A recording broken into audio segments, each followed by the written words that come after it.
எல்லாருக்கும் வணக்கங்க. இன்னைக்கு வந்து நான் சண்டே ஸ்பெஷல் குடல் குழம்பும் சங்கரா மீன் வறுவலும் தான் பண்ண போறேன். அது எப்படி பண்றதுன்னு பார்க்கலாம் வாங்க. குழம்புக்கு வந்துட்டு ஃபர்ஸ்ட் வெங்காயம் வதக்கிக்கலாங்க. குக்கர்ல தான் இன்னைக்கு குடல் குழம்பு சிம்பிளா வைக்க போறோம். சாதத்தான் வைக்க போறோம். இட்லிக்கு குடல் குழம்பு சூப்பரா இருக்கும். இன்னைக்கு லஞ்ச் மதியமாயி போச்சு. இன்னைக்கு ஞாயிற்றுக்கிழமைங்கிறனால வேலையெல்லாம் செஞ்சுட்டு மதியானம் ஆயிடுச்சு. சாப்பாடே வச்சிடலாம்னு சொல்லிட்டு குழம்பு வைக்கிறாங்க. இது ஒரே குழம்பா வச்சிடலாம்.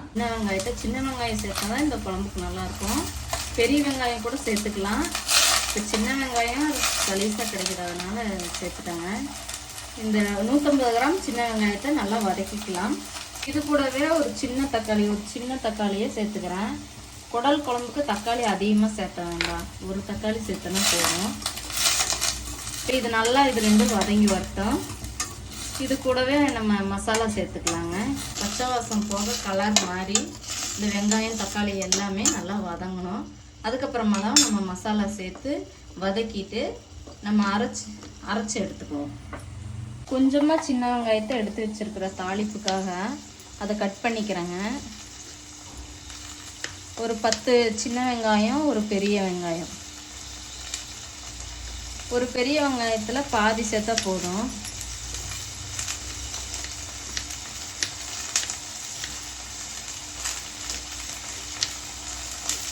நீங்கள் தனியாக குடல் வேக வச்சு இதெல்லாம் பண்ண தேவையில்லை. 1 பார்ட் மீலாக சீக்கிரமாக சமைக்கணும். ஞாயிற்றுக்கிழமை நிறைய வேலை இருக்குது. வெங்காயமும் தக்காளியும் நல்லா வதங்கிடுச்சு.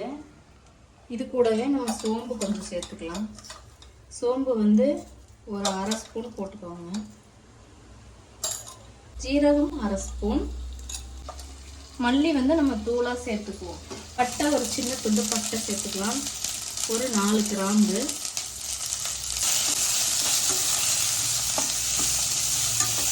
இது வந்து ஒரு 1 நிமிஷம் வதங்கினா போதுங்க. அப்புறம் எடுத்துடலாம். இப்போ ஸ்டவ்வை ஆஃப் பண்ணிவிட்டு நல்லா கலந்து விட்டுருவாங்க.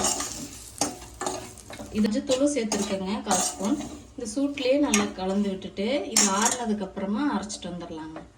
குக்கரில் தான் இன்றைக்கி குடல் குழம்பு வைக்க போகிறோம். சீக்கிரமாக டக்குன்னு வைக்கிற மாதிரி மண் சட்டியில் வச்சா நல்லா இருக்குங்க. இன்னைக்கு லேட் ஆயிடுச்சுங்கனால குக்கரில் வைக்க போகிறோம். குடல் வந்து நல்லா கழுவி இருக்குதுங்க. க்ளீன் பண்ணி கழுவி இருக்கு. இங்கே திருப்பூர்லேருந்து இந்த மாதிரி கட் பண்ணி தான் கொடுப்பாங்க. அதனால நல்லா கழுகணும்.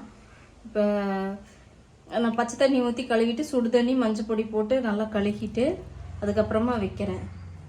சத்து போயிடும் சுடு தண்ணியில் கழுவலாம் அப்படின்னு சொல்கிறாங்க. இருந்தாலும் பண்ணுறதுக்காக நான் அந்த மாதிரி பண்ணிட்டேன். இப்போ இதை தாளிச்சு விட்டுடலாம். ஒரு சின்ன குக்கர் எடுத்துக்கலாம். சின்ன குக்கர் ஆன் பண்ணிக்கலாம்.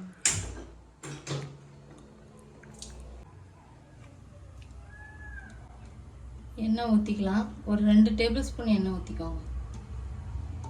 எண்ணெய் காஞ்சிருச்சுன்னா கருவேப்பிலை போட்டுக்கலாம். சின்ன வெங்காயம் கொஞ்சம், பெரிய வெங்காயம் கொஞ்சம் நறுக்கி வச்சுருக்கேன். இதை போட்டுக்கலாம். நல்லா வதங்கட்டுங்க. வெங்காயம் நல்லா ப்ரௌன் கலரில் ஆகணும். அது வரைக்கும் நல்லா வதங்கட்டும்.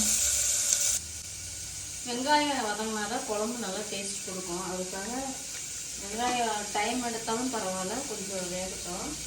லைட்டாக உப்பு போட்டுக்கலாம். 1/4 ஸ்பூன் அளவுக்கு உப்பு போட்டுக்கிறேன்.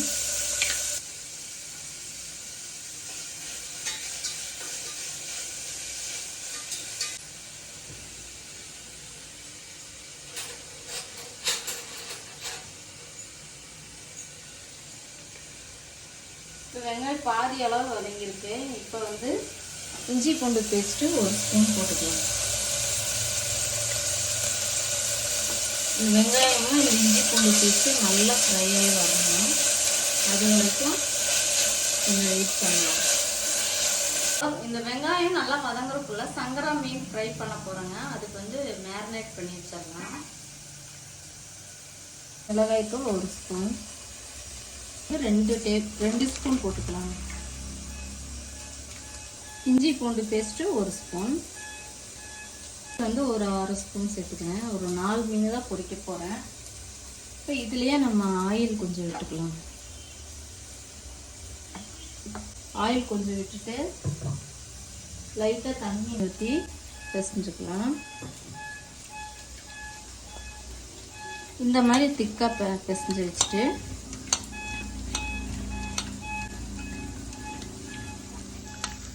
பாருங்கள், இந்த அளவு திக்காக பிசைஞ்சுக்கோங்க. அப்போ தான் மசாலாவும் வதங்கிருச்சு. இப்போ வந்து நம்ம குடலை இதில் சேர்த்துக்குவோம். இப்போ நம்ம க்ளீன் பண்ணி வச்சது குடலை இதில் போட்டுக்கலாம்.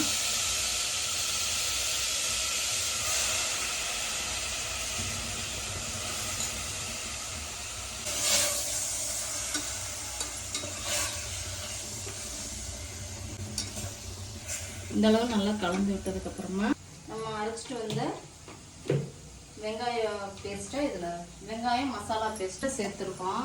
தண்ணியாக உங்களுக்கு எந்த அளவு தண்ணி வேணுமோ அந்த அளவு சேர்த்துக்கோங்க. இப்போ இதுக்கு தேவையான உப்பு போட்டுக்கிறேங்க. ஏற்கனவே வெங்காயம் வாங்குறதுக்கு 1/4 ஸ்பூன் போட்டிருக்கேன். இப்போ ஒரு 1/2 ஸ்பூன் சேர்த்துருக்குது. பாருங்க, இந்த அளவு கெட்டியாக வச்சுருக்கேன். இது நல்லா வெந்து வந்தால் ஓரளவு கொஞ்சமாக தண்ணி மாதிரி வரும். இதே போதும். மூடி போட்டு வெயிட் போட்டுடலாங்க. இது ஒரு 2-3 விசில் நல்லா வரணும். உங்கள் குக்கர் எந்த அளவு விசில் வந்தால் வேகுமோ அந்த அளவு வச்சுக்கோங்க. வச்சிடலாம்.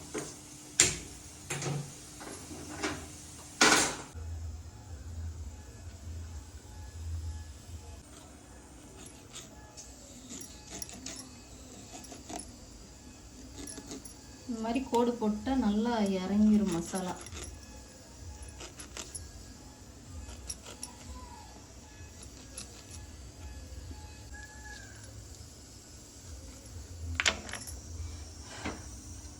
இப்போ இந்த மசாலையில் ஒன்று ஒன்று போட்டுடலாம்.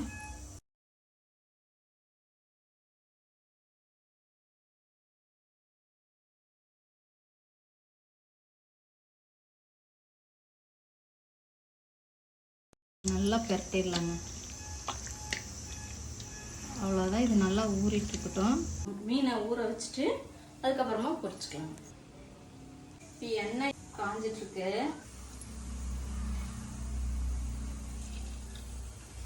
பாருங்க, நல்லா இன்னும் கொஞ்சம் காயணும் எண்ணெய். எப்பவுமே பொரிக்கிறதுக்கு எண்ணெய் நல்லா காய விட்டுட்டு மீனை போட்ட பிறகு கொஞ்சம் சிம்மில் வச்சுருங்க. அப்போ உள்ளேயும் வெளியும் நல்லா கிறிஸ்பியாக உள்ளே வந்து சாஃப்டாக வெந்துடும். வீட்டில் அரைச்சதே தான் போட்டிருக்கேன். கலராக வேணும்னா எல்லாமே போடலாம். காஷ்மீரி மிளகாய்த்தூள் வேணால் போட்டுக்கலாம். கலர் படி மட்டும் எப்பவுமே சேர்க்காதீங்க, அது உடம்புக்கு நல்லதில்லை. எண்ணெய் அதனால் மீனை சேர்த்துக்கலாம்.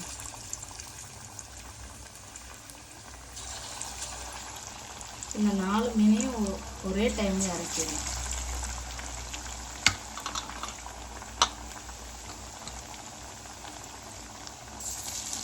அவ்வளோதான். போட்ட உடனே திருப்பி போடக்கூடாது, கொஞ்சம் நேரம் ஆகணும்.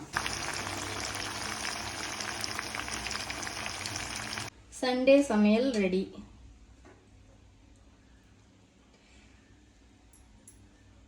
விசில் ஃபுல்லாக போய் ஒரு 5 நிமிஷம் விட்டுட்டேன். பாருங்கள், சூப்பராக ரெடி ஆகிடுச்சு. இப்போ வந்து இதுக்கு கொத்தமல்லி இலை தூவிடலாம். கொத்தமல்லி இலை தூவி கலந்துருவோம்.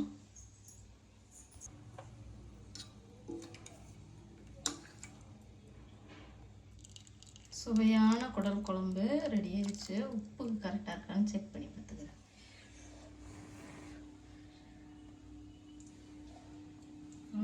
உப்பு கரெக்டாக இருக்கு. குழம்பும் பாருங்கள், நம்ம இந்த அளவு தண்ணி மாதிரி இருக்கு.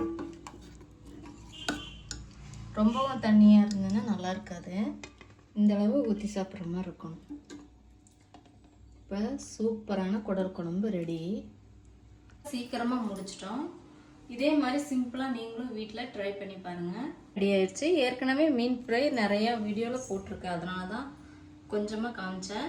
இப்போ இந்த குடல் குழம்பு வெந்துருச்சான்னு பார்ப்போம். பாருங்கள், குடல் வந்து நல்லாவே வெந்துருச்சு. இப்படி கட் பண்ணால் கட் ஆகுது. சூடாக இருக்குது.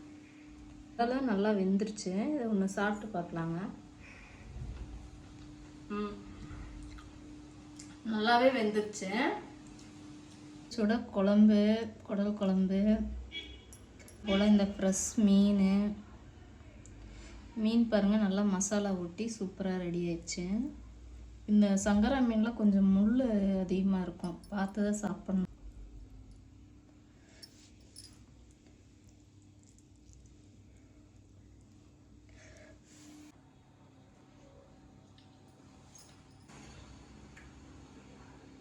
குழம்பு சாப்பிட சாப்பிட உள்ளே போயிட்டே இருக்குங்க. அந்த அளவு டேஸ்ட்டாக இருக்குது. இதே போல் சிம்பிளாக நீங்களும் ட்ரை பண்ணி பாருங்கள். ட்ரை பண்ணி பார்த்துட்டு கமெண்ட்டில் சொல்லுங்கள். வீடியோ பிடிச்சிருந்தா லைக் பண்ணி ஷேர் பண்ணி சப்ஸ்கிரைப் பண்ணிக்கோங்க. தேங்க்ஸ் ஃபார் வாட்சிங்.